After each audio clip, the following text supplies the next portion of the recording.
दोस्तों जो सूरज दादा हैं वो धीरे धीरे अर्थ की कोर को पेनिट्रेट करने की कोशिश कर रहे हैं और उसे चेंज करने की कोशिश कर रहे हैं। तो इस बारे में जानेंगे कि माजरा क्या है भाई।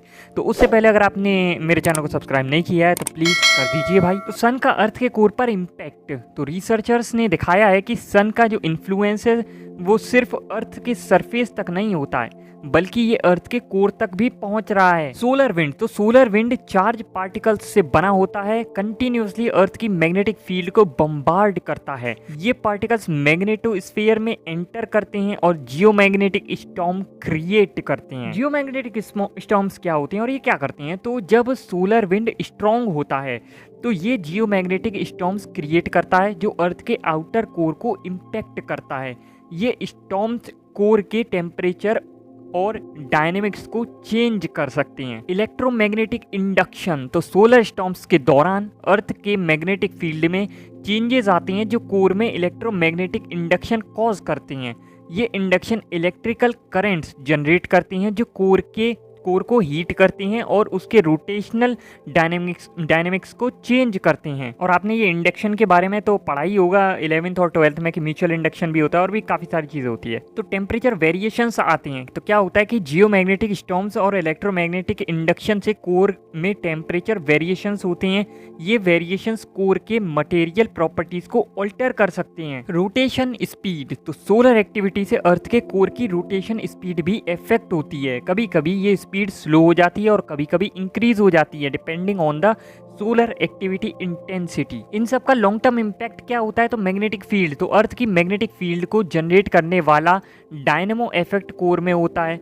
सोलर एक्टिविटी के इम्पैक्ट से ये डायनेमो इफेक्ट भी इन्फ्लुएंस होता है जिससे मैग्नेटिक फील्ड स्ट्रेंथ और ओरिएंटेशन में चेंजेस आ सकते हैं दोस्तों। और इसकी जियोलॉजिकल एक्टिविटीज़ भी होती हैं, जैसे कोर की डायनेमिक्स में चेंजेस से जियोलॉजिकल एक्टिविटीज़ जैसे अर्थक्वेक्स आना, वॉल्केनिक इरप्शन भी इनडायरेक्टली इफेक्ट हो सकती हैं। तो इन सब से हमें ये पता चला कि सन का इन्फ्लुएंस सिर्फ स्पेस वेदर तक ही लिमिटेड नहीं है बल्कि अर्थ के अंदर तक पहुंच सकता है और हमारी मैग्नेटिक फील्ड को नुकसान पहुंचा सकता है कोर में डिस्टरबेंस पैदा करके। तो यहाँ तक हमने वो चीज़ें भी जानी जो आप थोड़ा बहुत जानते थे, रिवाइज किया। अब वो चीज़ जो आप नहीं जानते, तो मरीन लाइफ का रोल क्या है? तो सन की रेज का इम्पैक्ट मरीन लाइफ पे भी सिग्निफिकेंट है। मरीन लाइफ अपनी एनर्जी और वार्मथ के लिए सन पे डिपेंड करती हैं। जब मरीन लाइफ मर जाती है तो ये डेड मरीन ऑर्गेनिज्म्स सेडिमेंट्स के रूप में ओशियन के फ्लोर पर डिपॉजिट हो जाते हैं, मतलब सेटल हो जाते हैं नीचे ही। तो सेडिमेंट जो हैं वो ट्रांसपोर्ट कैसे करती हैं?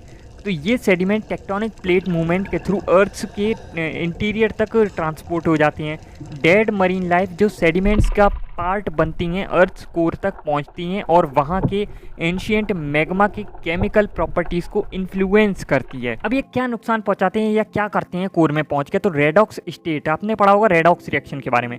तो ये डेड मरीन ऑर्गेनिज्म मैग्मा के रेडॉक्स स्टेट को चेंज कर देते हैं। रेडॉक्स स्टेट को ऑक्सीडेशन और रिडक्शन पोटेंशियल भी कहा जाता है जो केमिकल रिएक्शन को इन्फ्लुएंस करता है। मैग्मा के रेडॉक्स स्टेट में चेंजेस कोर की डायनेमिक्स और कंपोजिशन को इफेक्ट कर सकते हैं। मैग्मा के रेडॉक्स स्टेट में चेंजेस अर्थ कोर के डायनेमिक्स को ऑल्टर कर सकते हैं। ये चेंजेस कोर के टेम्परेचर, प्रेशर और ओवरऑल बिहेवियर को इम्पैक्ट कर सकते हैं। सबडक्शन क्या होता है? तो सबडक्शन एक जियोलॉजिकल प्रोसेस है जिसमें अर्थ की एक टेक्टोनिक प्लेट दूसरी प्लेट के नीचे ढकेली जाती है या ढकेल दी जाती है। ये प्रोसेस सी फ्लोर के सेडिमेंट्स और डेड मरीन ऑर्गेनिज्म को अर्थ के इंटीरियर तक ले जाते हैं। यही प्रोसेस होता है जिसके थ्रू वो जो डेड मरीन ऑर्गेनिज्म है वो कोर तक पहुंचते हैं। रेडॉक्स स्टेट का ग्रेडियंट, तो रिसर्चर्स ने ये ऑब्जर्व किया कि मैग्मा के रेडॉक्स स्टेट में लैटिट्यूड के साथ एक ग्रेडियंट है, मतलब ये जो लैटिट्यूड है उसके हिसाब से चेंज होता है। ये ग्रेडियंट एक्सप्लेन करता है कि कैसे मरीन क्रिएचर्स मैग्मा को रिड्यूस कर रहे हैं और सन अर्थ के कोर को इन्फ्लुएंस कर रहा है।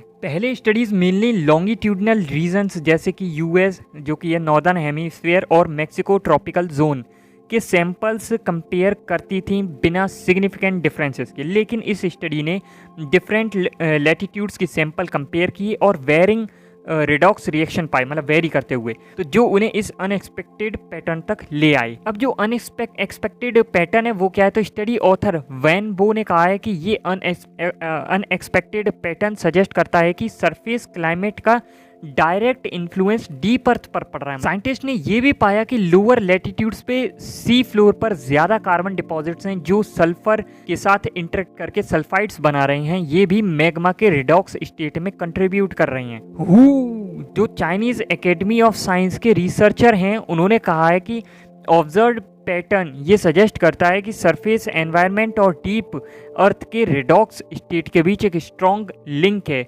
ये सबडक्शन सिस्टम के रिसोर्सेज और एनवायरमेंटल इम्पैक्ट्स को एक्सप्लोर करने के लिए नई डायरेक्शंस प्रोवाइड करता है। अब कुछ क्वेश्चंस है जैसे कि इलेक्ट्रोमैग्नेटिक इंडक्शन क्या होता है, कैसे काम करता है, और जो डायनमो वगैरह था उसका इफेक्ट अर्थ के कोर में कैसा होता है, और क्या हो कि अर्थ का कोर ठंडा हो जाए या फिर बहुत ज़्यादा गर्म हो जाए या फिर घूमना ही बंद कर दे। तो ये सब क्वेश्चंस हैं। तो इलेक्ट्रोमैग्नेटिक इंडक्शन एक प्रोसेस है जिसमें मूविंग मैग्नेटिक फील्ड से इलेक्ट्रिक करंट जनरेट होता है। इस कॉन्सेप्ट को माइकल फेराडे ने 1831 में डिस्कवर किया था। और मैंने बताया जैसे कि म्यूचुअल इंडक्शन, सेल्फ इंडक्शन, ये सब आपने पढ़ा होगा। बस मेन चीज़ याद रखो, जैसे मैग्नेटिक फील्ड से इलेक्ट्रिक करंट बन रहा है, ठीक है। तो अब अर्थ के केस में क्या है, तो अर्थ के मैग्नेटिक फील्ड और मूवमेंट ऑफ कंडक्टिव मटेरियल्स जैसे मोल्टेन आयरन हो गया और nickel in the outer core की वजह से इलेक्ट्रोमैग्नेटिक इंडक्शन होती है। अब इससे क्या लाभ, तो ये प्रोसेस है अर्थ का मैग्नेटिक फील्ड जनरेट होता है जो कंपास नीडल्स को नॉर्थ दिखाता है, और सैटेलाइट और माइग्रेटरी एनिमल्स है उनको डायरेक्शन डिटेक्ट करने में भी हेल्प करता है। अब डायनामो इफेक्ट क्या है, तो डायनामो इफेक्ट एक प्रोसेस है जिसमें rotating, convecting and electrically conducting fluid से मैग्नेटिक फील्ड जनरेट होती है। अर्थ के केस में ये फ्लूइड आउटर कोर में मोल्टेन आयरन और निकल होता है। अब है कि कोर में डायनामो इफेक्ट कैसे होता है, तो कन्वेक्शन करंट्स, अर्थ के आउटर कोर में हीट से कन्वेक्शन करंट बनते हैं। ये करंट्स मोल्टेन मेटल्स को मूव करते हैं। रोटेशन क्या है, तो अब अर्थ के रोटेशन के वजह से कोरियोलिस फोर्स एक्ट करता है जो कन्वेक्शन करंट को ट्विस्ट और अलाइन करता है। Moving conductive fluids magnetic field generate करता है जो सेल्फ सस्टेनिंग प्रोसेस है। यही अर्थ का मैग्नेटिक फील्ड बनाता है। अब अगर अर्थ का कोर जो है वो ठंडा हो जाए तो क्या होगा, तो आउटर कोर सॉलिडिफाई होने लगेगा, मतलब कि जो घूम रहा था मोल्टेन आयरन और निकेल के रूप में वो ठंडा हो जाएगा, सॉलिड हो जाएगा, और कन्वेक्शन करंट बंद हो जाएगा जिससे डायनामो इफेक्ट बंद हो जाएगा और अर्थ का मैग्नेटिक फील्ड खत्म हो जाएगा। तो अपन बोलते हैं कि भाई होने दो, अपने क्या जाता है। तो मैग्नेटिक फील्ड खत्म होने से अर्थ हार्मफुल सोलर और कॉस्मिक रेडिएशन से वल्नरेबल हो जाएगा जो लाइफ फॉर्म्स के लिए डेंजरस हो सकता है, नहीं है, होता है। अब हम चलो उसे ठंडा नहीं करते, अब हम उसे का घूमना बंद कर देते हैं, मतलब स्टॉप हो जाए, रुक जाए, तो क्या होगा, तो भी सेम चीज़ होगी कि कोर के स्टॉप होने से कन्वेक्शन करंट और डायनामो इफेक्ट डिसरप्ट हो जाएंगे जिससे मैग्नेटिक फील्ड वीक हो जाएगी या खत्म ही हो जाएगी, और जो नेविगेशन सिस्टम था वो भी बर्बाद हो जाएगा। और भी बहुत सारी चीज़ें होंगी जो आप मुझे कमेंट करके बता सकते हो। मैंने इतनी सारी वीडियो स्पेस पे बनाई है, बहुत सारी चीज़ें आपने सीखी है, तो बताओ भाई, कमेंट करो, दिमाग चलाओ, ठीक है। तो अब हम ना उसे ठंडा करते ना ही उसे स्टॉप करते, लेकिन उसे तेज तो घुमा सकते हैं। तेज घूमने लगे तो क्या होगा, तो कोर के फास्टर रोटेशन से कन्वेक्शन करंट और मैग्नेटिक फील्ड एक्टिविटी बढ़ सकती है, लेकिन ये भी प्लेनेट के मैग्नेटिक फील्ड के स्टेबिलिटी के लिए नुकसानदायक होगी, उसे डिसरप्ट कर सकती है, leading to more magnetic storms and auroras जो सैटेलाइट और कम्युनिकेशन सिस्टम के लिए प्रॉब्लमेटिक हो सकते हैं। अब अगर हम उसे बहुत ज़्यादा ही गर्म कर दें तो क्या होगा,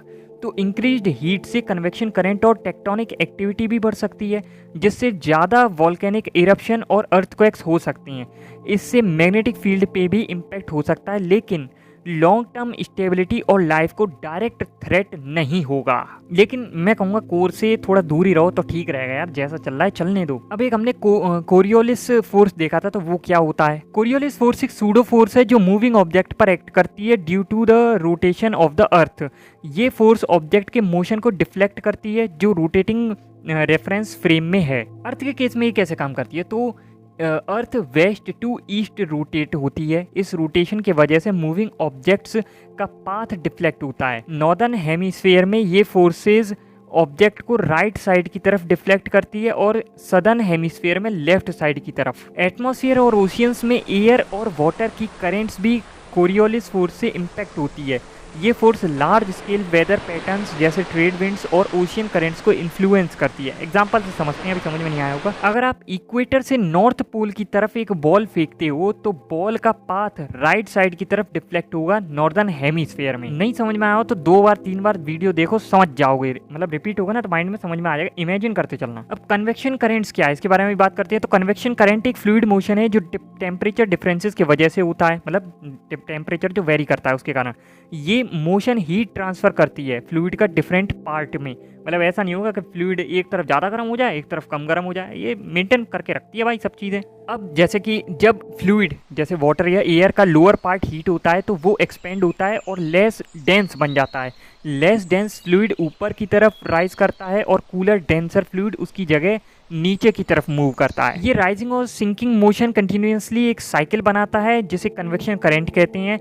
हीट ट्रांसफर होता है from hot region to cooler regions creating a circulatory motion. Atmosphere के केस में देखते हैं कि सन हीट से एयर वार्म होती है, राइज करती है और कूलर रीजन्स में मूव करती है जहां वो सिंक करती है और फिर वार्म होती है। अर्थ के केस में, अर्थ का जो मेंटल है उसके केस में, तो मेंटल में हॉट मैग्मा राइज करता है और कूलर रीजन्स में मूव करता है जहां वो कूल होता है और फिर सिंक करता है क्रिएटिंग कन्वेक्शन करंट जो टेक्टोनिक प्लेट्स को मूव करते हैं। ओवरऑल टेम्परेचर डिफरेंसेस से फ्लूइड मोशन होती है जो हीट ट्रांसफर करती है। ये मोशन एटमॉस्फेयर, ओशियन और अर्थ के मेंटल में देखने को मिलती है। दोस्तों, गहरे अंतरिक्ष में रहस्यमय वस्तु ब्रह्मांडीय टाइम कीपर्स को रोक रही है और साइंटिस्ट को गहरे समुद्र में डार्क ऑक्सीजन मिली है। ऐसी और भी धमाकेदार वीडियो मैंने अपने चैनल पर डाली हुई है, आई बटन चेक करें, चैनल चेक करें जरूर से।